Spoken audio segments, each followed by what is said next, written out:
Rohtak police अधीक्षक Shri Narendra Bijaniya sir के नेतृत्व में और दिशा निर्देश के अनुसार हमारा सारे रोहतक पुलिस क्राइम को प्रिवेंट करने में और त्वरित गति से डिटेक्ट करने में लगातार मेहनत कर रहा है। उस प्रयास के दौरान हमारा जो विजिबल पुलिसिंग है उसको भी बढ़ाया है। जो सेंसिटिव पॉइंट्स है और हॉटस्पॉट्स है वहाँ हमारा प्रेजेंस भी बढ़ाया है और व्हीकल चेकिंग भी लगातार कर रहे हैं। उस प्रयास के दौरान कुछ सफलता प्राप्त हुआ। हमारा AVT anti vehicle theft and anti burglary staff को जिसका इंचार्ज श्री अनेश जी है, इंस्पेक्टर अनेश जी जो मेरे साथ बैठा है, उस सफलता के बारे में शेयर करने के लिए ये प्रेस वार्ता रखा है। तो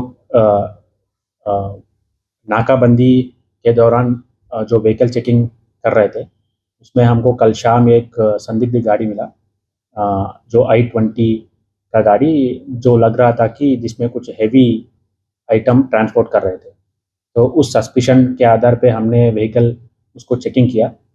उसमें हमको बैटरीज का जो मेटल प्लेट्स होते हैं वो मिला है और हमारा नॉलेज में था कि काफ़ी ज़्यादा स्कूल से बैटरीज का चोरी हो रहा था पिछले 3-4 साल से। तो उस सस्पिशन के दौरान जो गाड़ी में जो 5 लोग हमको मिला था उनसे पूछताछ की गई थी। उसने ठीक से जवाब नहीं दे पाया कि वो मेटल प्लेट्स कहाँ से लेके आया था, कहाँ लेके जा रहा था। तो उनको हमने कस्टडी में लिया और व्हीकल और मेटल प्लेट्स को सीज किया और पूछताछ किया। तो पूछताछ के दौरान ये निकला कि ये लोग लगातार अराउंड लास्ट 4-5 ईयर्स से स्कूल से बैटरी चोरी कर रहे थे और पूछताछ के दौरान ये निकला कि अराउंड 66 थेफ्ट केसेस में ये लोग जो 5 लोग हमने गिरफ्तार किया है वो शामिल है। उस 66 केसेस में 36 केसेस रोहतक का है। रोहतक का 36 केसेस में 7 व्हीकल थेफ्ट है जो 2 व्हीलर का थेफ्ट है और 29 केसेस स्कूल से बैटरी चोरी है और बाकी 30 केसेस जो है स्कूल से बैटरी चोरी है बाकी जिलों में, जिसमें सोनीपत, पानीपत, झज्जर, भिवानी, चरखी दादरी और जींद शामिल है। तो इनका मोडस ऑपरेंडी ये है कि पहले ये लोग बाइक को चोरी करते थे।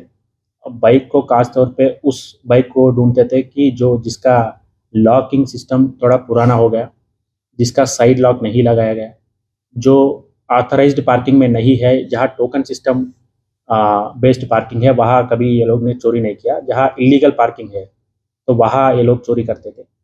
वहाँ से बाइक चोरी करके उस चोरी हुआ बाइक यूज़ करके स्कूल्स का रेक्की करते थे और स्कूल्स भी वो स्कूल ये लोग ढूंढते थे जो गांव का बाहर है, जहाँ स्कूल के आसपास कोई रेसिडेंशियल एरियाज या कुछ नहीं है और जिसमें जहाँ बैटरी जिस रूम में होते हैं उस बैटरी और चौकीदार का जो सीटिंग एरिया या रेस्टिंग पॉइंट जो होते हैं उन दोनों के बीच में गैप जहाँ ज़्यादा है और जहाँ ठीक से चौकीदार का सिस्टम नहीं है उस स्कूल को पहचानते थे, रेक्की करते थे और रेक्की के दौरान कुछ एरिया भी आइडेंटिफाई करते थे जहाँ चोरी हुआ सामान को 1-2 दिन तक रखने के लिए।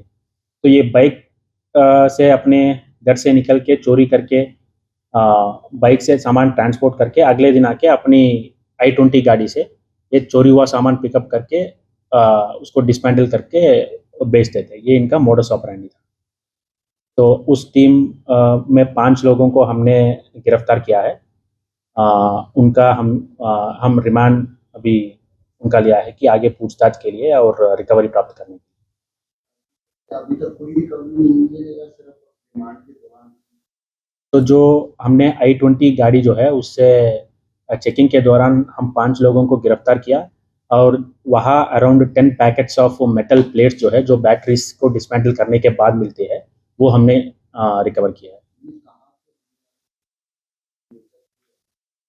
तो ये जो 5 लोग सारे लाकन मात्रा कहानौर का एरिया पे रहने वाला है, जिसमें एक के खिलाफ इससे पहले भी एक चोरी का मामला दर्ज हुआ था, सोलर पैनल का चोरी था।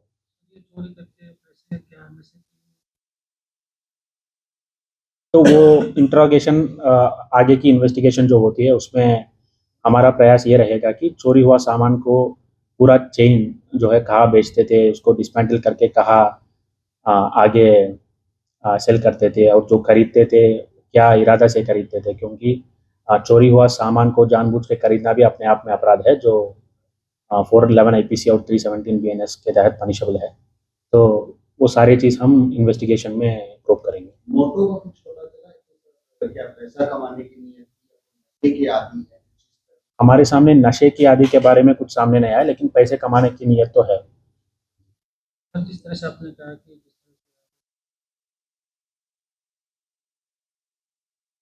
पैसे चिन्हित किए गए हैं जो अवैध रूप से तो हमने कुछ हॉटस्पॉट्स को आइडेंटिफाई किया जहाँ से बाइक चोरी हो रही है, वहाँ हमारा प्रेजेंस भी हमने बढ़ाया और कुछ और भी मेजर्स ले रहे हैं, जो जिसके तहत कुछ सफलताएं भी पिछले कुछ हफ्ते में प्राप्त हुआ है। हम चोरी हुआ वाहन को इस केस के अलावा भी रिकवर किया है, लेकिन इस केस का जो हमारा सामने जो प्रीवियस इनका क्रिमिनल हिस्ट्री और उनका इन्वॉल्वमेंट आता है वो सब्सटेंशियल है।